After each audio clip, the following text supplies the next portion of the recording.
We got more news coming out of Gamescom, some really cool updates to player housing stuff, and a few other things, some 11.2.5 information, as well as Legion Remix stuff. So let's just jump in. We got a lot to get into here. Oh, watching the news? No, you're not. You're watching the next big giveaway. That's right. I'm giving away an epic edition of Midnight. All you have to do to enter into my giveaway is get into the stream. 1 hour of stream will give you 1 point to enter into the giveaway. Watching this shitty stream is all it's going to take. I'm live 5 a.m. Eastern Time, Monday through Friday. Get in here, watch some stream, get yourself some Trader's Tenders, some pets, some mounts, and all the other cool early access features that'll come with the Midnight Epic Edition. Again, being a follower is all you got to do, and watching the stream. If you're a subscriber, you'll get a couple extra entries, but not required. You'll get all the mounts, the game time, the toys, and early access to the expansion, housing access, everything else. It's going to be a good one, boys. Midnight's here. WoW is back. The hype is real.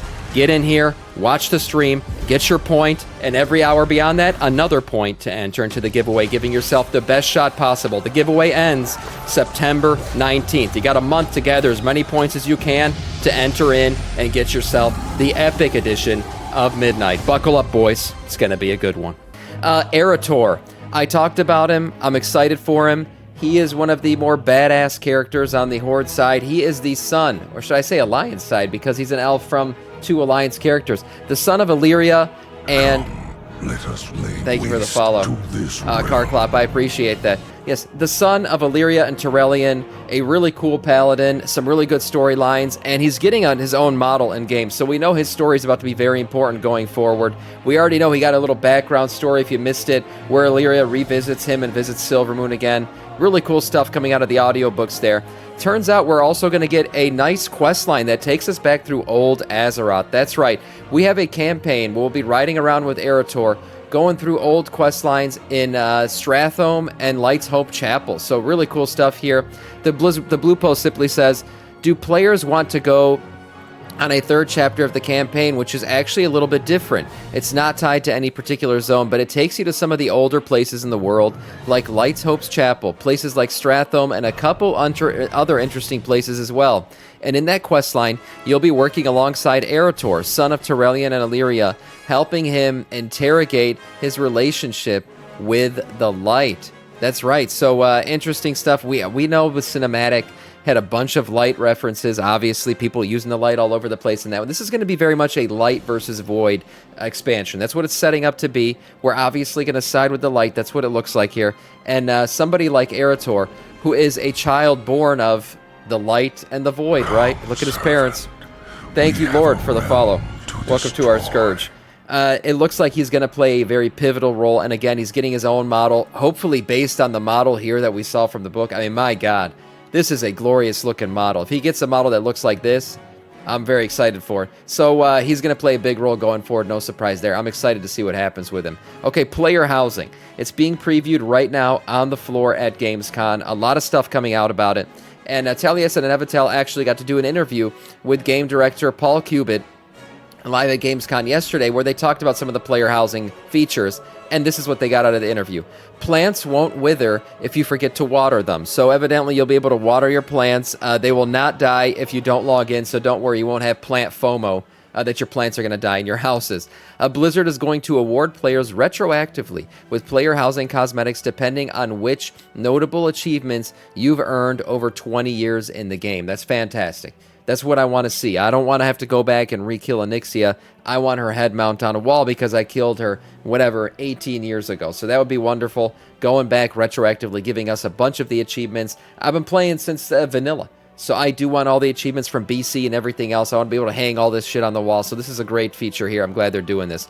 Players will start with empty houses, but presets will be available for those who want them. So maybe you're not very creative. Maybe you don't know how to, get started. It looks like they'll have some nice preset cookie-cutter house layouts that you'll be able to work with and then customize from there.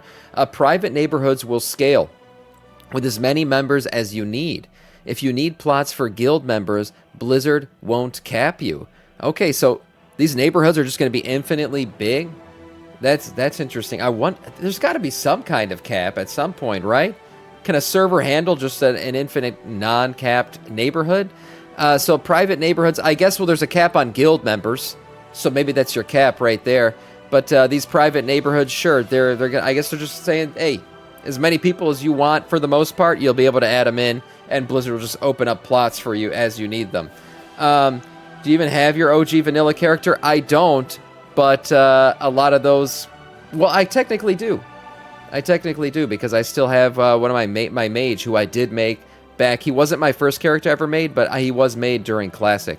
So we'll see if all those retroactively go over. I don't know what achievements I missed, because I did have an original WoW account that it's now gone. But I do have a lot of old achievements that I would like to get items for, so that's pretty cool. Players can customize the outside of their house with race thematic decor. If you'd like your house to have a human orc looks, you can go for it. So race thematic decor. I know we're going to get other racial looking homes, right? There's no way they're just going to lock us into humans and orcs for the foreseeable future. I mean, you got Night Elf music playing in the background right now. I know people want the Night Elf aesthetic. Obviously, there's the Blood Elf aesthetic. We're going to get a ton of that in the next expansion. So yeah, decorating the outside of your house with different racial customizations. I saw this coming before we even got this answer, but good to hear here. And then Blizzard is interested in hearing feedback about player housing. They've heard guild hall requests. Yes. A guild hall would be cool. I agree with this. Also, I mean, order halls were badass. I miss order halls. I think they were a great feature in Legion. Maybe we get some kind of order hall, guild hall-esque kind of thing in the center of your neighborhood for guild-based neighborhoods. Yeah, that'd be a nice, cool feature. Besides that, we also got this interesting little tidbit here from the floor where Annie was talking to one of the devs as she was playing, and they revealed one of the features will be cookie cutter layouts. Yeah, that's right. So here, let's listen in real quick. It's possible to import houses from others, kind of like how we share talents. What's that? You will be able to confirm. There you go. So you will be able to, just like talent tree builds. So you know, right now you can like copy paste people's talent tree builds into your character, you know, so you can fill out their talents exactly how somebody else did. It looks like if you see a player housing layout that you absolutely love, you will be able to URL copy paste that into your home, and then it'll, you know, create the home that they had that you enjoy. The one thing that I don't quite understand about this is different than talent trees, because everybody has the same amount of talents, everybody has the same talent trees you're playing with, unless you're not level capped, whatever that is. But with player housing, certain items that one person has, you might not have, right? There's a ton of unlockability to these things. There's a ton of chasing down different achievements, purchasing things. We all know the WoW store is going to have items for sure. So if in fact somebody has an item that you don't, and then you copy paste their cookie cutter layout into your home, I wonder how Blizzard's going to handle that. The article does say that this will probably be very complicated, which is probably because of the stuff that I'm describing right now. This feature will likely show up later down the line once Blizzard has ensured that is in fact working the way intended. But this is a nice thing to see that we're eventually going to get. And then here we see some hints and interesting stuff going on. Potential. Jesus, I thought I just saw a fucking bug crawling on my ceiling. With Legion Remix. So, a Legion Remix items coming out, as well as a potential for Warlords of Draenor Classic. I don't know. So, this is a new promotional mount. A new promotional mount. What the hell? Where do you sit on this thing? Oh! Has Blizzard lost their minds? What is going on here? What? Is this a new OnlyFans mount? What's going on here? Oh, it's a pet. Oh, it's a pet. Okay, that's a typo in the article. Yeah, that's a typo in the article. I'm like, I don't see a saddle on this thing. All I see is a giant spike. I'm not sure what's going on. Yeah, okay, so this is a pet. Little Exodar. Okay, that makes some sense there. So we see little Exodar pet was data mined here. Some people are saying, oh, maybe this has to do with the new Burning Crusade Anniversary. Or Burning Crusade Anniversary relaunch here. Are people actually going to purchase an Anniversary Edition? I don't know. But, yeah, they could be doing... It was here in the Winter-Spring timeline that there would be a Burning Crusade relaunch for the classic version of the servers. So there you go. Lil Exodar, probably something with the promotion here. I highly doubt this is a Warlords of Draenor Classic hint. But I could be wrong. Who knows? We might be getting WoD Classic. I have no idea. Okay, moving on to this one. Legion Remix. I just mentioned it briefly. Giving us some really, really cool stuff here. The Sargari Commander set reward. So this thing looks absolutely glorious, amazing. Players will acquire this set of the super cool Sargari Commander Transmog set by completing 4 different achievements. So we have To Fell and Back, complete the Legion Remix campaign. We have Heroic Broken Isle World Quest, complete 100 World Quests in Heroic World tier as a Legion Time Runner. So we know they're going to have this open world difficulty tier that you'll be able to do. So you're supposed to do 100 World Quests while on Heroic World tier. Then you got to do the Mythic Legion Remix raids, complete all Legion raids on Mythic difficulty, and then the Time Worn Keystone Hero. Complete any Time Worn Keystone dungeons with a key level of 25 or greater with a Time Runner. So this, I mean, my God, this cape, what the hell is going on with this thing? This might be the greatest cape they ever put in the game. Look at this. It's got some kind of like animated, flowy glow coming off of it. This thing comes in 4 different colorways. This cape is obvious. Look at this is stealing the show for me. I mean, the rest of the armor set's cool, but I've never seen anything like this cape in the game. We also see this red variation here, and then finally a purple variant here. So really cool looking armor set. Certainly worthy of the achievement. Look, Legion Remix is setting up to be probably the greatest transmog event and mount event in the history of WoW. This absolutely looks awesome. Another cool item to add on top of the hundreds of cool items we already seen for Legion Remix. I'm going to have to do it, guys. It's the first remix I'm probably going to have to participate in. Sam depleted a Mythic 0. That's a lie. Fake lore in the chat. 11.2.5 development notes. Oh, Jesus. Can you have a look at my last message, please? Okay, what was your last message? I wonder how neighborhoods work, as I'm an Aussie player, but I'm on in a U.S. guild. I mean, as long as you can play with them, I'm sure you'll be able to do a neighborhood with them. Like an EU player won't be able to play or house with an NA player, but as long as your servers are compatible cross-functionally, you'll be able to make a guild neighborhood. I don't doubt it. You got to remember, these things are instance, so they're kind of like their own servers.